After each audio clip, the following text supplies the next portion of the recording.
Hi there, good afternoon. Welcome to Transfer Talk. Manchester United are getting closer to making their first signing of the window. Patrick Dorgu is set to fly to Manchester today ahead of his move from Lecce. But what next then for Marcus Rashford? Well, he's trained again today, but time is running out if he is to leave the club. Also this hour, big development involving John Duran as Al Nassr make a bid to sign the Aston Villa striker. Well, Chelsea may well do business in the coming days. Could they sign Mathys Tel from Bayern Munich? And Evan Ferguson has sparked interest from clubs in the Premier League and across Europe. So who will sign him?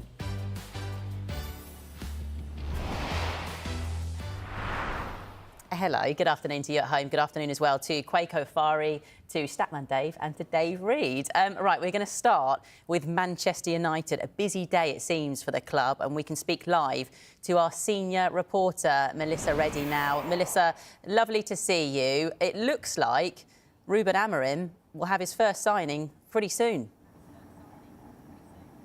Yes, a lot of things up in the air at Manchester United, but not their main business. The club are finalising an agreed deal just shy of £30 million with Lecce for Patrick Dorgu. Now, United's priority for this window was getting a left wing back in for Ruben Amorim, and they've done that at a fairly good price for the 20-year-old when you take into consideration the fact that Lecce didn't actually want to let him leave in this window. Napoli were also interested. Negotiations were definitely helped by the strength of the desire of the player to move to United. And we've reported on Sky Sports News pretty much since Amorim was announced that United's key for this window was to bring in a left wing back, and that was going to happen regardless of their financial position or what happened with other changes to the squad, whether there would be outgoings or incomings. Then we saw Luke Shaw in full training today. And what this Dorgu deal will do is help them just ease him back into match situations. There doesn't have to be that pressure on getting him back quickly and rushing things. And then also, this opens up the door to Tyrell Malacia going on loan. Real Betis are one of the clubs interested in him. They've had talks with Manchester United, so things should now kick on in that regard as well. Dorgu, he's waiting for the green light to fly, which could be either later this evening or tomorrow, to conduct his medical and finalise the transfer that he's really been pushing for. So nearly job done for United in their main concern for this window. And Melissa, I mean, you mentioned Malacia there, but just to stick with the theme of outgoings for a moment, and Marcus Rashford in particular, who we know has been in training today. There were reports in The Guardian saying that he and Ruben Amorim are no longer talking. Where are we at with the Marcus Rashford situation? It's quite obvious that there needs to be a remedying of the relationship between Ruben Amorim and Marcus Rashford if the forward is to stay at Manchester United. And as the days tick on closer to the end of the window, it seems like that is going to be the situation. And I go back to the head coach's first press conference where he said, I trust these players until they give me a reason not to. And Rashford has given him reasons not to trust him. Amorim doesn't like his application. He wants to see an improvement in his professionalism on the pitch, off it, and he wants to see it all the time, not just Rashford picking and choosing moments when to train really well or whether to show that he's really part of the collective here. Now, the player is still hoping that Barcelona come in for him before the deadline. Barcelona, they are yet to formally register any interest in Rashford, with United or make any arrangements for this transfer because they're really struggling to create salary space. Their wage bill is increasing with contract renewals, and they're struggling to shift players on the fringe like Ansu Fati who don't actually want to leave, even though they're not going to get minutes under Hansi Flick.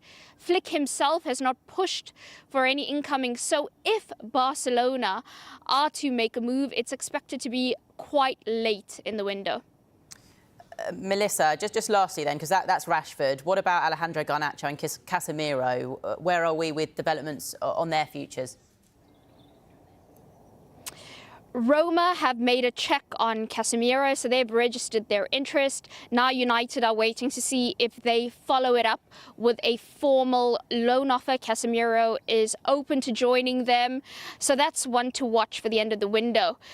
With Alejandro Garnacho, there's been a lull in the interest from Napoli and Chelsea. We do know both parties really like the 20-year-old. Conversations have been ongoing with the Serie A side about him, but there's a 10 million euro gap in the valuations between what Napoli want to pay for Garnacho and what United expect. Now, Chelsea, they're yet to formally engage United about Garnacho. There's very much a sense that they're biding their time and waiting for an opportunity to strike.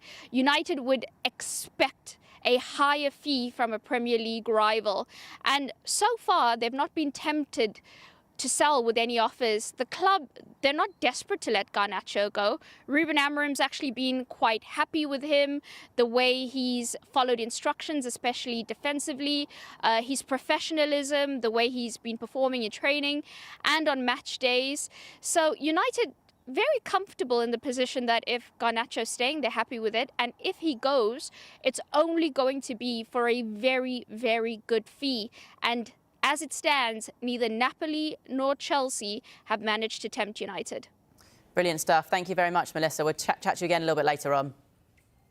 Right, well, the other huge story of the day is coming out of Aston Villa, because Sky Germany are reporting that Al Nassr have now made a bid of around £58.6 million to sign their striker John Duran. Villa don't want to sell, but are expecting further bids. Kwaku, I say expecting further bids.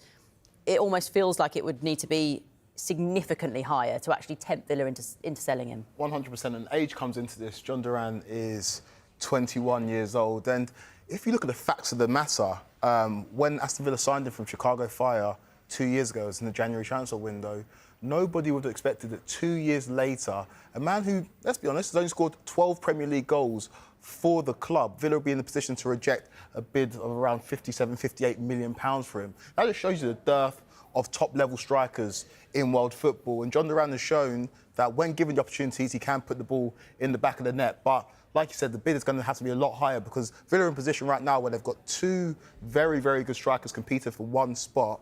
But John Duran is worth so much to Aston Villa in terms of the fee they can recoup.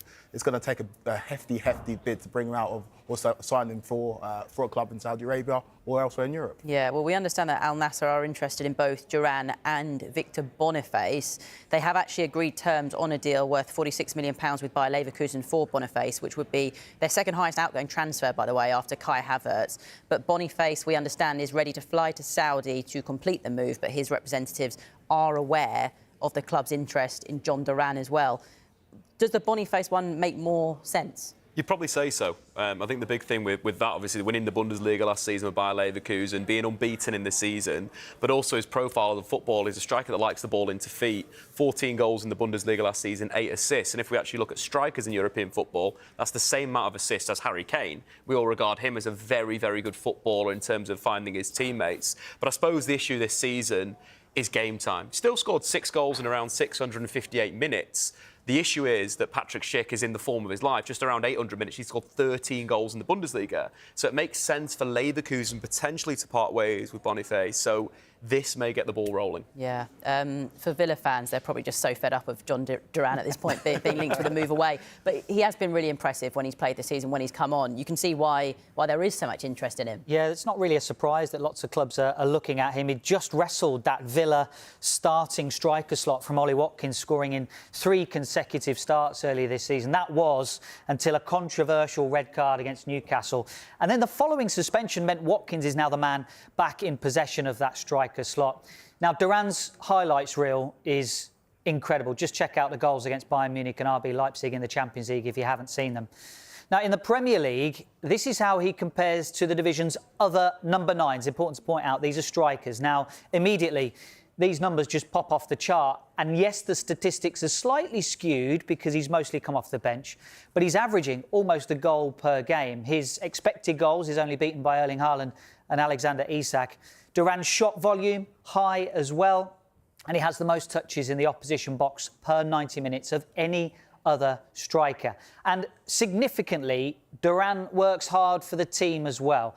We can show you how he compares to other Premier League strikers after the 70th minute, which is when Duran has made most of his impact.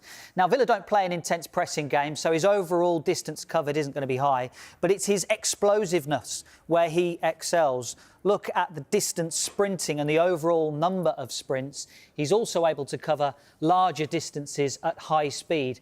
He's a player that can run in behind or in the channels, scores headers, tap-ins, mostly bangers. But the potential is there. Does it surprise you, though, that we're talking about more so him going to Saudi? I mean, Quaker said a minute ago, he's 21. Yeah. You know, yeah. we talked about him being linked to Premier League clubs, the likes of West Ham. But, I mean, thinking about him going to Saudi at this age. I think there's been question marks, certainly from people around Villa, on the advice that John Duran has had and whether actually the player is open to taking advice because he's had issues on his social media page where he's deleted or anything related to Aston Villa on there, then reinstated it. There was the issue when West Ham made a bid for him that he did the irons gesture on Instagram.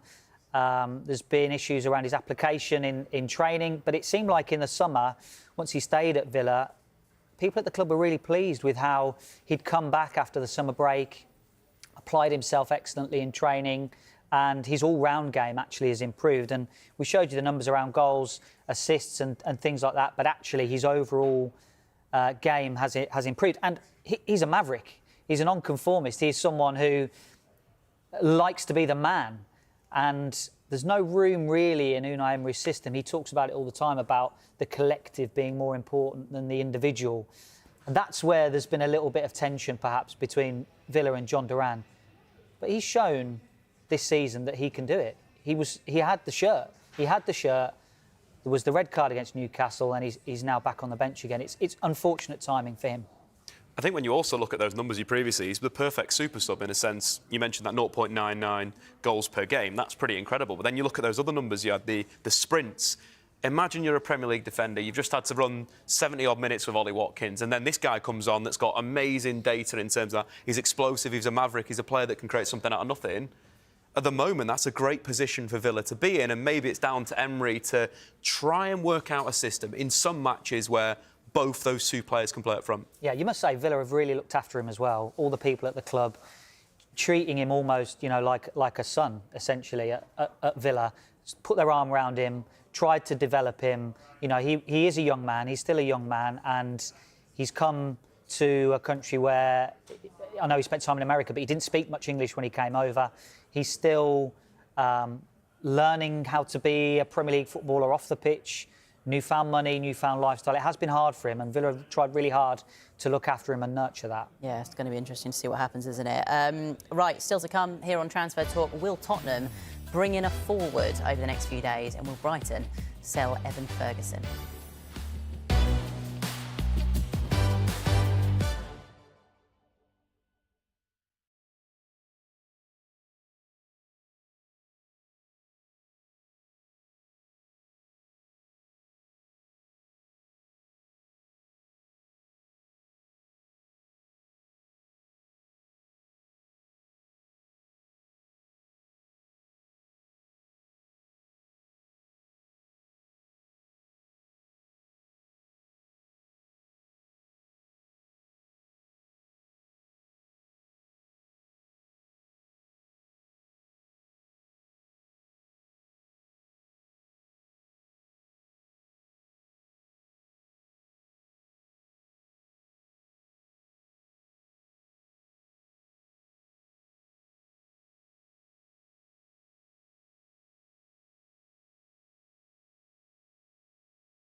And welcome back to Transfer Talk. Right, let's talk Spurs now. Tottenham have made just the one signing this month, and Ange Postecoglou has called for more signings. So let's go to the club's training ground and join our reporter, Jeremy Langdon. Good afternoon, Jeremy. I suppose the question that all Spurs fans want to know the answer to, are Tottenham any closer to bringing in players before Monday's deadline? Yeah, that is a great question. They certainly need them. As you say, it's been a really lean window for Spurs. Just Kinski, the goalkeeper, has arrived and they're desperate for reinforcements, particularly in the forward areas where they've been hit by the injuries to Solanke and Werner. Richarlison, by the way, is OK. He was out there training this morning despite coming off on 54 minutes on Sunday. But we think absolutely Spurs are in the market for a front man. Evan Ferguson could fit the bill down at Brighton. He's only 20. He's proven in the Premier League. We think Brighton are willing to sell. But of course, there are a host of Premier League clubs who would like Evan Ferguson. And what about Tyler Dibbling? Only 18, a sensation down at Southampton, a teenager with 20 appearances so far this season and 2 goals. We think Spurs would love him. Whether they can get him there, though, this season remains to be seen. Questions for Ange when he comes into this room at 1:30, and there'll be quite a few more as well. No doubt. We just saw some of the pictures there of Richarlison in training. There has been some positive news this morning. You were obviously at training as other players have started to return. Yeah, absolutely. And the main one, Mickey van der Ven, such a colossus for Spurs at the back and missing since December the 8th when he came off with another hamstring injury in that amazing match with Chelsea. He was out there training this morning, not played since December. We think he's going to get some game time, certainly tomorrow night. He's been missing for so long, and how Spurs absolutely need him back. But the bad news is we didn't see Sarr today. Still no Romero. We thought he may come into the equation for this one. We didn't see him. No Spence, and also no Maddison, who missed on Sunday, and we think could be set for some time now on the sidelines. We'll try and find out more from Ange at 1:30. Thanks very much, Jeremy. OK, so no Sarr, no Romero, no Spence, no Maddison in training.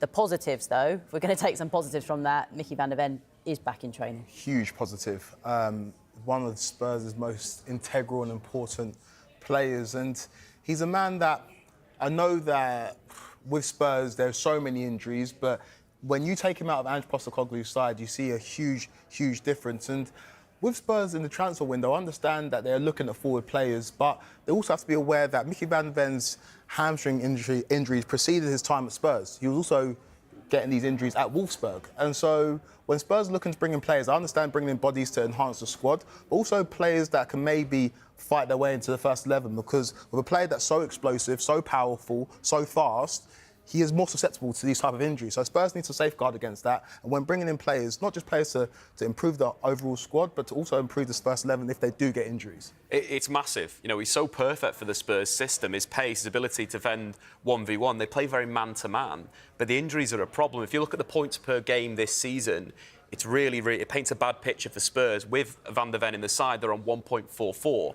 Over a 38-game season, if we extrapolate that, that's 55 points. That put them around 9th in the Premier League. Without Van der Ven, that drops down to 0.79. Again, extrapolating that, that's 30 points out of 38 games. That's them relegated. And that is the difference of Van der Ven. And you mentioned the hamstrings, but there's a lack of depth there as well that Spurs really need to address. Yeah. Something else Jeremy was talking about there was them being in the market for a front man. He mentioned the likes of Evan Ferguson, Tyler Dibbling as well. They need a striker, don't they? They really do. I think they've gone from a period of being so reliant on a Son or a Kane to the goals being spread across the team.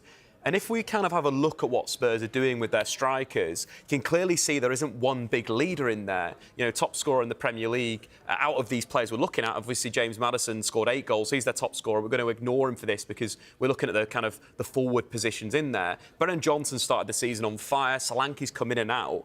But there's a real lack of consistency with Spurs in goal scoring. They've blown teams away this season. They've also been hammered, but there isn't a player that's stepping up, and we can see that a number of underperforming players in terms of expected goals in Brennan Johnson and Solanke. Son, of course, overperforms in that metric like he does all the time, but 6 goals for Heung-min Son is quite low for a player of his quality.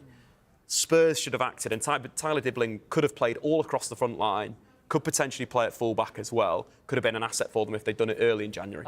I think there's an issue because a lot of those Spurs players that are fit are playing a lot of games right now. I know a lot of Spurs fans are kind of have a lot of sympathy for Kulusevski because he's played so much football, and it feels like it's impacting their performances now in the forward areas because the ones that are fit are playing every single game, and it's really hard when, you know, Mikey Moore or Will Lancashire are the ones coming off the bench or playing minutes in European football, and they're not. It feels unfair to put them in the same bracket as a Son and a Kulusevski because they're just not at that level and not as experienced as those players. But those players are having to play twice a week, every week. The irony of the situation as well is that Spurs fans have been longing for silverware, right? This is the season where going into January, going to February, they're still in 4 competitions, but this is the season where their squad is so thin in terms of bodies, and so Spurs have got so much football to contend with, and it's imperative for Spurs than any other team in the Premier League to bring in players between now and the window or the close of the window because their squad is just not bolstered enough or big enough. I mean, you mentioned Tyler Dibbling a minute ago. Who would you be looking at? I think he's a great example of a player that's a young English player that would fit the rest of the model, you know, with an Archie Gray. But Evan Ferguson's an interesting one. If he's available on loan or even for a fee, that's a player there that has unbelievable potential. You know, we spoke about John Duran before, another player of that similar quality. But in terms of players under 21 in the Premier League in the last 3 seasons, he's the joint top scorer with Alejandro Garnacho with 13 goals. You look at before the age of 21, he scored more goals than Duran. There's a player there that just needs to take that next step in his career in terms of his development and game time. Postecoglou is good with centre forwards. Yeah. It does make a lot of sense for them to, even if it's a loan to the end of the season with an option to buy, try it out because we know the quality he's got. Yeah. Does that fix Spurs' issues though? Because like you said, it's been goals by committee in terms of putting the ball in the back of the net. But Spurs' issues have been defensively, and so Evan Ferguson, it's a marquee signing. It will represent a step in the right direction for Spurs, but defensively and the player to protect that back 4, they haven't addressed that issue in multiple windows. So I get the Ferguson move, but I think that defenders' priorities for them, surely. I think that's something we've spoke about on this show many times. And a player, Ribeiro, who plays for Lille, very like Gabriel, who plays for Arsenal in terms of his physicality, right-footed, quality on the ball, good 1v1.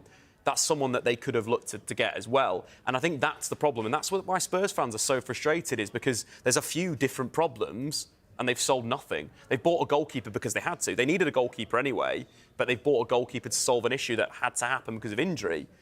There's no improvement there. I'm interested, actually. We understand now that Brighton are open for a permanent move for Ferguson, but at this stage it looks like a loan. But if it does end up being permanent for Evan Ferguson, I'm interested in the kind of fee that Brighton would be willing to accept, because Brighton have a history, we've seen it over the years, that they always sell at exactly the right time and for the highest fee that they can extract. Now, Evan Ferguson, because of his injury issues and the fact he's not been playing, what kind of fee are Brighton going to be expecting for this? Is it going to be the top whack that they would have got a year ago?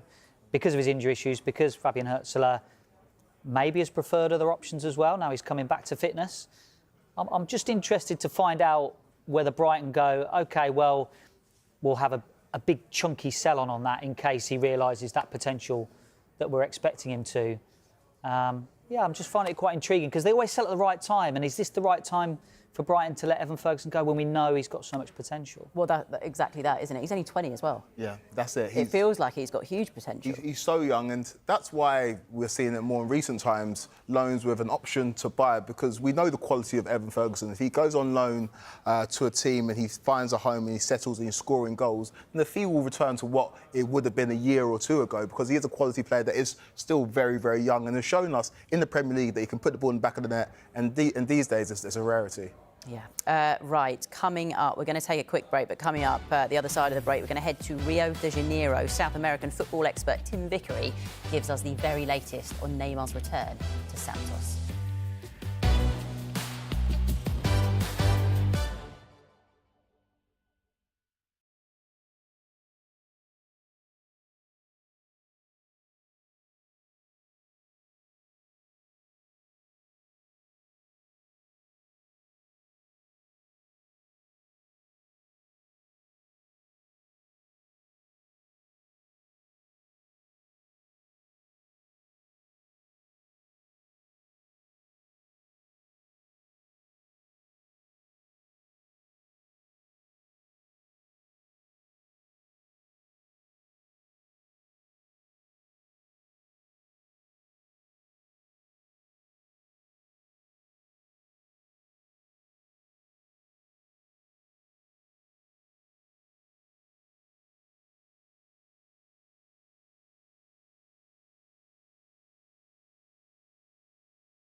Welcome back to Transfer Talk. Patrick Dorgu is almost a Manchester United player. He's flying to the UK today.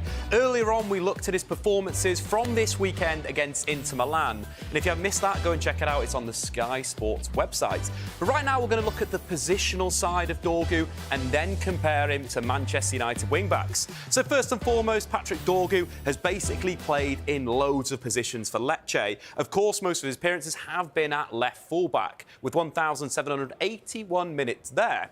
In terms of the breakdown, this is good for a modern-day footballer. The requirements of positional play and fluid systems means the footballer's got to be very, very capable playing in loads of positions. This is good for Manchester United. In terms of the key ones for this season, of course, playing on the right wing for Lecce as well, scored 3 goals, which is more than he's managed in any other position. What I like about him in those areas is the composure, it's running off the back line, it's putting the ball in the back of the net, and that is something that you'd want from a wing-back. But more importantly, the statistics when he's played left-back are really good. In terms of dribbles completed, he's ranging in terms of a success rate of around 65% and has won 54% of his duels. Again, top numbers by position. In terms of what Manchester United have right now, this is an interesting one. When we look at wing-backs for Ruben Amorim, what's so important for them, they've got to be able to attack. And the numbers that Dorgu's got versus Diogo Dalot and Mazraoui this season, the 2 players that have been used the most for Ruben Amorim this season, it is great reading for Manchester United fans. We've kind of ignored Amad Diallo right now because he's a player that's played attacking midfield as well as that wing-back role. But in terms of all the statistics you want for Ruben Amorim's wing-backs, first and foremost, you want them to be able to carry out. They're really important in that build-up phase of football. They've got to drive through midfield and get your team up the pitch. Looking at the statistics, Dorgu ranks high both of Diogo Dalot and Mazraoui in terms of dribbles and progressive carries. Progressive carries is a metric where we're looking at the players that are carrying the ball forward towards the opposition's half. In terms of other numbers, you want those wing-backs to create things, make things happen in the final third. Dorgu is a fantastic dribbler, capable of beating you 1v1. He's got really good close control, uses his acceleration, but also quick feet to bypass opposition players. In terms of crosses as well, the numbers do beat both Diogo Dalot and Mazraoui. He's a player that likes to overlap, likes to underlap, spots space really well for a 20-year-old, likes a low cross into the box and would have more assists per 90 if his Lecce teammates could find the back of the net with his good deliveries. And finally, of course, you need a player that wants to tackle, that wants to win the ball back, very comparable to both Diogo Dalot and, of course, Mazraoui. And finally, in terms of that, one of the stats we mentioned previously, he won 5 out of his 7 tackles against Inter Milan at the weekend. Really good performance and a player that will improve Manchester United. Certainly what Manchester United fans want to hear. Right, as ever, on a Wednesday, we're joined by South American football expert Tim Vickery. Tim, lovely to see you. Great to have you with us today. Let's start with Neymar then, because this has been confirmed now. It looks like moving back to his boyhood club, Santos, is going to happen very soon. Yes, and it's been confirmed by the club presidents, the Santos club presidents, who kind of jumped the gun. And he's getting a lot of stick for this. You know, this is amateur hour. You're announcing on your social media thing where you've only got 100,000 followers. But he just couldn't contain himself. He'd worked long and hard to bring this one about. So I think it's not 100% official, but it is. Neymar back to Santos. Well, 100,000 followers is enough, isn't it? How are they funding the deal then, Tim? Lots of sponsors involved with this one. There may be a Saudi participation as well, with perhaps Neymar taking some kind of ambassadorial role for the 2034 World Cup. But it's quite an easy sell with sponsors. And Santos is such a special club. It's a small city, less than 500,000, tiny by Brazilian standards. And yet this club, with Pelé overlooking the stadium from his mausoleum, this club was once the greatest in the world. And it did pretty well for a while, revealing lots of youth players, of whom the best was Neymar. So it's quite an easy sell for sponsors, because he remains, even despite the rise of Vini Jr. in recent years, I think Neymar remains the biggest name in Brazilian football. Love the romance of it. I mean, how excited are the Santos fans to have him back? Very, although I think the move happening now is both a defeat and a victory. It's a defeat in terms of his stated objective was very much to play the Club World Cup for Al Hilal. And that was going to be like a big billboard announcing, I'm back, baby. And after then, he would be a free agent and he could pick and choose. Al Hilal didn't want him. The coach there, Portuguese coach, he said, we can register 10 foreign players for the Saudi League, and we've got 10 foreign players who are fitter and better than he is at the moment because he's not able to accompany the rhythm of training. So that was a blow, and that's why the move is happening now. So in that sense, it's a defeat, but it's a victory because, as we were talking there, the romance of going back to Santos, it's wonderful PR for a player who's often divided opinions in Brazil. Almost everyone now will want this to work, but also he will play. This isn't Al Hilal. He won't be in a queue behind 10 others. He will be out there on the field, and this gives him a platform for what he really wants, which is one final crack at the World Cup in the middle of next year. Tim, Neymar's not the only player heading back to Brazil. Danilo's just left Juventus. Can you tell us more about him? Yeah, Danilo, the former Man City fullback, or now more used in a back three maybe. There was Premier League interest in him, but he has arrived back in Rio in the last few hours with his entire family and 2 dogs. So that's a man who means business. And I worry a little bit about those dogs because the difference in temperature from Turin in January and Rio, those dogs are going to have to do a lot of acclimatizing. And he is going to sign for Flamengo, the Giants here in Rio. And the clincher really in this deal is, and I've been saying it to you all through this month, it's the Club World Cup. Flamengo are in the Club World Cup, and Danilo wants to be part of that. He is still Brazil's captain. So this is another important move for Brazilian football. As for signings to the Premier League, Tim, what's the latest on Igor Jesus? Yeah, Igor Jesus, Botafogo's centre forward. It's an extraordinary story because this time last year he was in the Arab Emirates and not even a household name in his own home. Botafogo brought him back on a free. He started playing for them in July. By October, he's Brazil's first choice centre forward, and he looks like the complete package. Very, very promising player indeed. And we understand that he personally, not the club, he personally rejected a bid from Notts Forest over the weekend, which was said to be 30 million euros.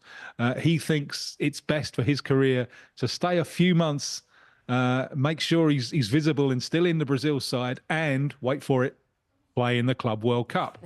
So it seems he said no to Forest, but my big question to you fine people over the last few days of the transfer window, would he say no to Arsenal? Because he would seem to fit their requirements. He's an all-round striker. He's strong, he's quick, he's mobile, he can score, he can hold the ball up, he can run into the channels, he can work back as part of a defensive block. If there were to be a bid for Arsenal, would he say no to that? I think that could be one of the most interesting questions in these last few days of the window. Well, you've done the scouting for them there, Tim. What if he stays at Botafogo? Could he have a new manager there? Well, he will, because they haven't got a coach at the moment, and they're looking round. And Botafogo's method over the recent years, they've been owned by this US businessman, John Textor, has been with European coaches, often young up-and-comers, but now they're in advanced stages of negotiation with the former Liverpool, former Newcastle boss, Rafa Benitez. He's a free agent, which facilitates things. It makes the negotiations far, far easier. I wonder if Rafa knows what he would be getting himself in for, because it's a pressure situation. Botafogo last year, they won both the Brazilian League and the South American Champions League, the Copa Libertadores. And since then, they've sold more players than they've signed. So it could be one of those situations where the only way is down. But we will see if they can close that deal and bring Rafa Benitez across the Atlantic. Just finally then Tim, Richard Rios is a man in demand. Tell us a bit about him, and could we see him in the Premier League? Well, this again is a fabulous story. He's a Colombian player who was representing Colombia in a futsal tournament in Brazil, when one of the Brazilian clubs had a look at him and thought, let's get him on the pitch. Let's see. So very late in his footballing career, then he was converted into an 11-a-side player. His name is Rios, and he dances on the pitch. A bit before your time, that reference, I feel. He's done remarkably well as a leggy, all-round midfielder. There's a bit of everything in him. He needs a bit of calming down, maybe. Plays for Palmeiras, who've won lots of stuff in Brazil recently. Has maybe been even more important for the Colombia national side, who reached the final of the Copa America last year. Now, lots of Premier League interest in him. It's been reported in Brazil that Tottenham were on the verge maybe of an offer of £15 million. Palmeiras valued the player at £27 million. Subsequently, it's been reported in Brazil that United may be interested in paying £23 million for him. So there's a little bit of transfer window poker here. Palmeiras, ideally, they don't want to sell now. You know why? The Club World Cup. He's a vital part of their team there, but they're a very pragmatically run club. We saw that with the sale of Vitor Reis to Man City. If enough money is on the table, they will be persuaded to sell. So this is another one from the last few days of the transfer window. Will one of these Premier League clubs meet the Palmeiras valuation on Richard Rios, or will the club be a little bit flexible, bearing in mind that this is a player who's 25 in June and maybe won't have that many more opportunities to make a move across the Atlantic? Tim, thank you so much. Lovely chatting to you. It's our last Wednesday of the window, so sad times, but thanks for joining us every week, and I'm sure we'll chat to you soon. Yeah, I'll go back in mothballs now, and I'll speak to you again in August. I hope not. I'm sure he's a busy man. He's got plenty to get involved with. Right, Manchester City have been the busiest club in the Premier League this month. Will they bring in, well, another player? We're going to talk about that next.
replaced this time already with the two players. They are not proper holding midfielders for many reasons, but we'll see in the future what they have to do.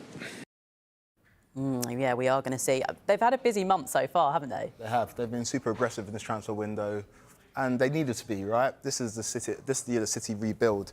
Some of those signs look like they were for the future in terms of Kazanov and Heist, but we saw Kazanov start against Chelsea in the Premier League. We saw how good Omar Marmoush was, and that's why he was so highly coveted. When he left Frankfurt, only Harry Kane had scored more goals than him in the Bundesliga and also contributed heavily in terms of assists as well. He's a player that can do it all along the front line, and it supplements what City have already got going forward.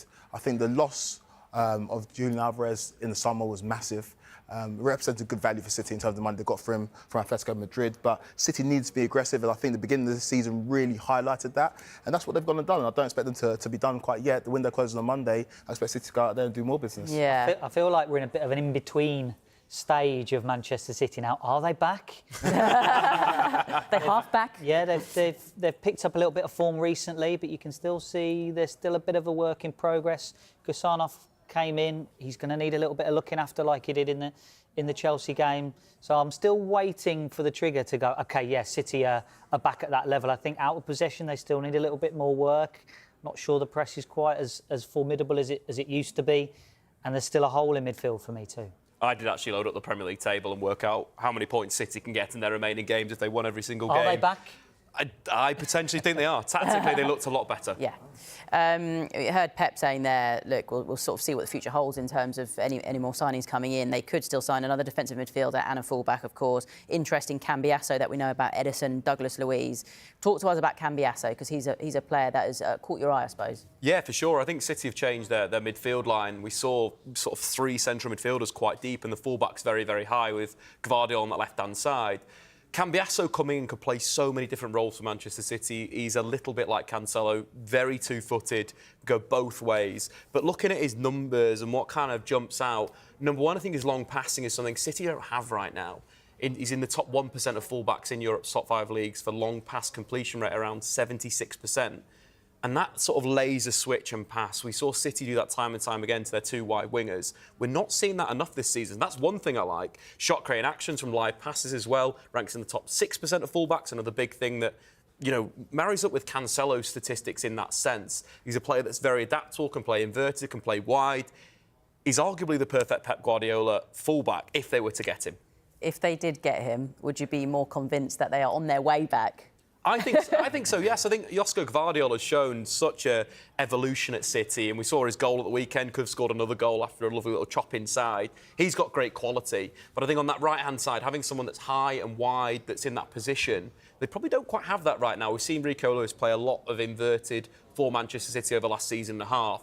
This is just a player profile that they don't quite have in their squad, and I think this signing could be massive. If City do consider themselves back and in the title race, because you've got to remember this City team is very, very good. Do you see Cambiasso playing, if they were to bring him in, playing on the right? Because for Juventus, he's played most of his games on the left-hand side. Like you mentioned, he's two-footed. But is the right-hand side an area of improvement for City? I think so right now. I think that's the option for him. I think we saw with Omar Marmoush and Phil Foden and Haaland, City go longer, go more direct, but play those two attacking midfielders more narrow. We saw it a few seasons ago, and City went on a really good run in that sort of system and structure. Guardiola knows the issues with City, and for me, he's kind of fixed them. And having someone like Cambiasso improves the solution. And I think that's why City have got to, move in the market again in January and sign this player. Just want to quickly touch on a player who's already at the club in James McAtee. By Leverkusen, one of the clubs interested in him. City confident of keeping hold of him. They can't loan him out because of the loan quota rules. Yeah. It sounds like he'll be staying at the club. Yeah, I think Pep Guardiola's gone on record to say that he would like him to stay at the club. I think the key thing for McAtee is game time. He's been used as a bench option, really. He has featured in 4 out of the last 5. He's got a goal, didn't he, against Ipswich as well. And you mentioned the loan thing, yeah. So City have maxed out their loans abroad. There's the option there that he still could go to another English club, but I think Manchester City would like to keep, and it does look like he's staying. And for Leverkusen's part, they've just completed medical for Emi Buendia, so it looks like they've moved on to another target there. Just to move on from Manchester City then, because we've touched on a number of clubs in transfer talk, a number of big clubs as well, but just to maybe talk about some of the clubs that we haven't kind of touched on this hour, and talk about what they need, you know, with just a matter of days left in this transfer window. Dave, let's start with Newcastle. What do you think they need or think they're likely to do across the next sort of 5 days? I think centre-back's probably something to focus on in the summer. I think that's an area where Newcastle could improve. But I think on that right-hand side, Miguel Almiron obviously leaving to the MLS. That's an area. And someone like a Ben Dorgu, you know, doing really well in the Championship from Middlesbrough, obviously on loan from Liverpool, could they put some negotiation in to recall that loan and make that move? In terms of the carrying statistics, all top level, progressive carries into the final third, carries into the penalty area, one of the top assisters in the league as well, would provide real dynamism for Newcastle in the final third to unlock the door. Obviously, Jacob Murphy's in great form right now, but they need a bit of depth there with Almiron going the other way. Yeah. Bournemouth, who are doing very well. Absolutely flying. And I suppose what everybody said. What do they need to do then? They've had injuries as well. They have had injuries. Yeah. They had injuries to their front line, and I think everybody understands that Bournemouth are probably crying out for a striker. But they're very considered when it comes to the transfer market. And in their last 4 games, they've scored 16 goals. Yes, so is it really an issue? They're getting goals, aren't they? It's been goals by committee for Bournemouth. They've already brought in a couple of players. Matai Akamboni from DC United. Wayne Rooney actually gave him his debut in 2022. Brought in Hugo Soler as well from Lanús. It's an Argentinian club, so I'll probably butcher that pronunciation. We need Tim back, I'll get a text from Tim Vickery. But they're 2 players for the future. They're 2 teenagers. Striker is where they're looking, but they will just assess their options because similarly to a team like Brighton, Bournemouth look for opportunities in the market to bring in players for a relatively low fee and then potentially move them on and generate huge profits. So strikers are what they're looking at, but there's not a particular target they're honing in on at the moment. I'm so interested in how Bournemouth play this window have played this window, because they could make a splash, make a big signing, and that could tip them over into Champions League football next season. They've been so good this season, and actually, if you look at almost the expected points table, they could even be higher than where they are in the table right now. They've been incredibly good. It makes it hard for us to defend other clubs who've got injuries because they've just been churning out results with the number of injuries. If they've got any wriggle room in the budget for this window, you could kind of make a case for them going out and making a big signing, and that will stand them in good stead for the next 2-3 years. Another badge up there, Wolves. It feels like we've been talking a lot about them just because of Mateus Cunha. Yeah, but centre-back really is the issue for Wolves. We thought at the start of the window they might go for 2. They managed to bring Emmanuel Agbadou, and we thought maybe they'd just bring in 1. Kevin Danso was a target at the start of the window from Lens. It feels like they're now back in for him, and they're trying to get that deal done. Bit of competition from Rennes as well in Ligue 1 for him. So if they can get that done, I think they'll try and do it. Yeah. Just lastly then, Ipswich.